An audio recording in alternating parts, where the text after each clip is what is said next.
ABS-CBN soundstage to replace ABS-CBN Broadcasting Center. Hindi naman nga umano dapat na ikalungkot ng mga kapamilya kung tuluyan ng mawawala ang ABS-CBN Broadcasting Center dahil lilipat naman umano sa mas malawak, mas malaki, mas upgraded at mas magandang lokasyon yung pang Hollywood venue ang ABS-CBN. Ito ay makikita sa San Jose del Monte, Bulacan, the new City of Stars. Mahigit sa 7.7 hectares ang laki nito at magiging pangunahing tahanan ng ABS-CBN sa mga susunod na taon.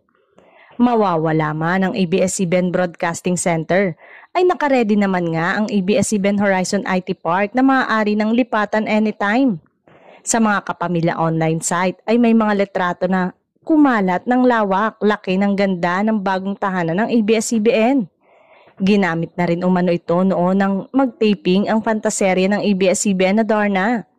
Inaasahang magiging malaki ang maibabahagi nito sa ABS-CBN sa pagbibigay ng world-class na TV series. Narito ang ilang litrato na makikita sa nabuo ng 2 sound stages mula sa 20 planned sound stages.